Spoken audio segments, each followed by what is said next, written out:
അതേ ചോദിച്ചത്. എന്തായാലും സച്ചി വന്നല്ലോ.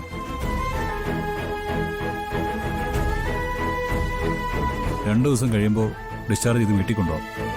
പിന്നെ ആരും വേണ്ടല്ലോ, എല്ലാ കാര്യങ്ങളും അമ്മ നോക്കിക്കോളൂ. അർച്ചനയും കുഞ്ഞിനെയും നെല്ലിശ്ശേരിയിലേക്ക് കൊണ്ടുചെല്ലണമെന്നാ അച്ഛന്റെ ആഗ്രഹം.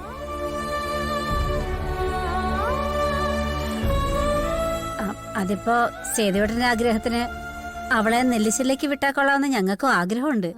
പക്ഷേ ഇവളുടെ ആരോഗ്യത്തിന്റെ സ്ഥിതി എല്ലാവർക്കും അറിയാവുന്നതല്ലേ. അത് നേരെയാവതെ അവളെ നെല്ലിശ്ശേരിയിലേക്ക് വിടാൻ പറ്റത്തില്ല. ഇനി അഥവാ ഇപ്പൊ നെല്ലിശ്ശേരിയിലേക്ക് വിട്ടു കഴിഞ്ഞാലും അവളെ നോക്കാൻ അമ്മ തന്നെ വരണ്ടേ? അല്ലെങ്കിൽ പ്രസവ ശുശ്രൂഷ അറിയാവുന്ന ഒരു ജോലിക്കാരിയെ വെക്കണം. ഏയ്, അതൊന്നും വേണ്ട. അതിന്റെ ഒന്നും ആവശ്യമില്ലെന്നേ. എന്റെ മോളെ നോക്കാൻ എനിക്കറിയത്തില്ലേ? പിന്നെ സേതുവേട്ടന് അവളോടുള്ള സ്നേഹം കൊണ്ടാ ഇങ്ങനെ പറഞ്ഞത്. കാര്യം പറഞ്ഞ സേതുവേട്ടന് മനസ്സിലാവത്തില്ലേ? എന്തായാലും നമുക്ക് വൃന്ദാവനത്തിലേക്ക് പോയാൽ മതി. സച്ചേട്ടൻ തന്നെ അച്ഛനോട് കാര്യം പറഞ്ഞോളൂ. എല്ലാം തന്റെ ഇഷ്ടം പോലെ. അച്ഛന്റെ കാര്യം നോക്കണ്ട, ഞാൻ പറഞ്ഞോളാം.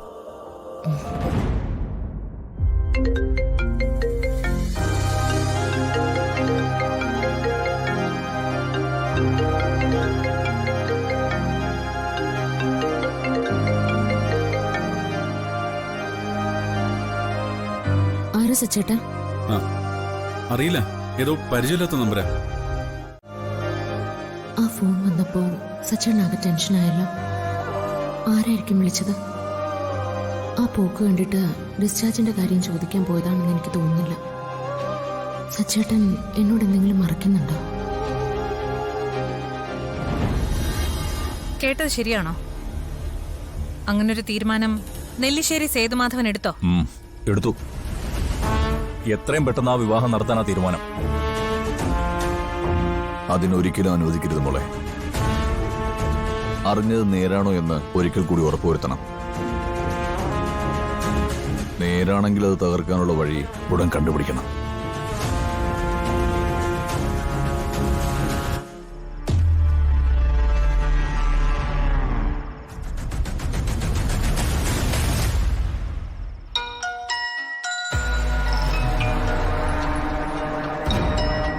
ചേച്ചിയാണല്ലോ വിളിക്കുന്നത്.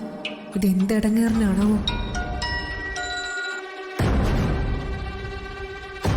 എന്താ ഈ രാത്രിയില് കിടന്നിട്ട് ഉറക്കം വരുന്നില്ലേ? ഞാൻ കേട്ടതിൽ എന്തേലും സത്യം ഉണ്ടോടി? അതിന് ചേച്ചി കേട്ടതെന്താന്ന് ഞാനെങ്ങനെ അറിയും? അയാള് വീണ്ടും പഴയ കാമുകിയെ വിളിച്ചോണ്ട് വരാൻ പോവാണോ? അയാളോ?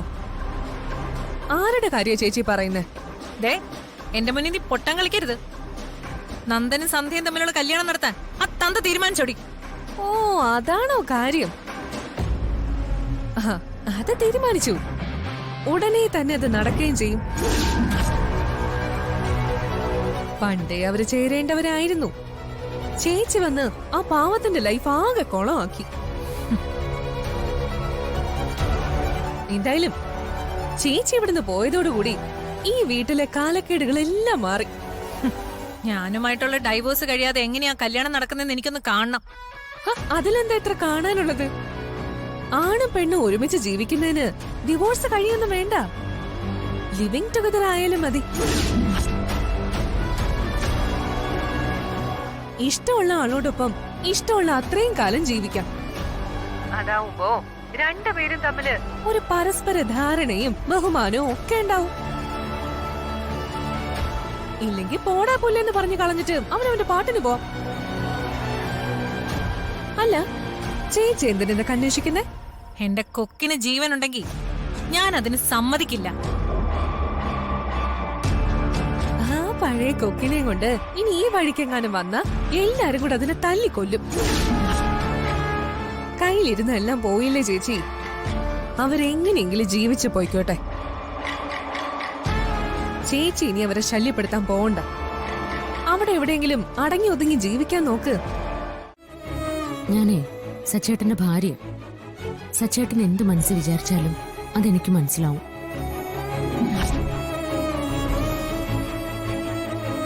ഇപ്പൊ തന്നെ സച്ചേട്ടൻ എന്റെ അടുത്തുനിന്ന് മറിക്കുന്നത് എന്താണെന്ന് എനിക്കറിയാം.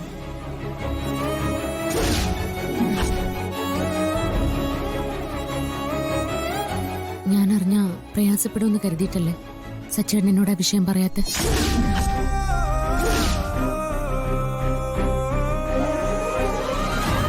ഈശ്വര, ഇവളെല്ലാം അറിഞ്ഞോ?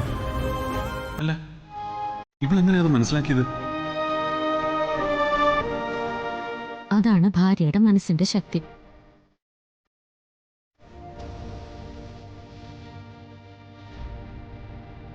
കാര്യങ്ങളൊക്കെ അറിഞ്ഞു കഴിഞ്ഞപ്പോൾ എനിക്ക് വല്ലാത്ത വിഷമം തോന്നി.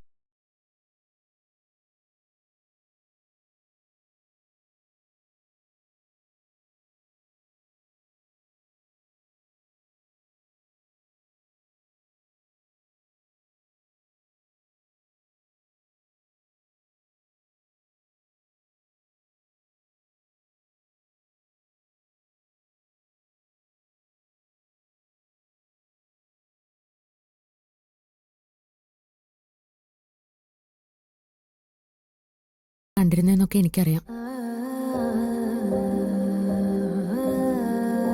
അത് ശരി, അർച്ചന പറയുന്നത് അവന്തിയടത്തെ കുറിച്ചാണ്. തൽക്കാലം രക്ഷപ്പെട്ടു.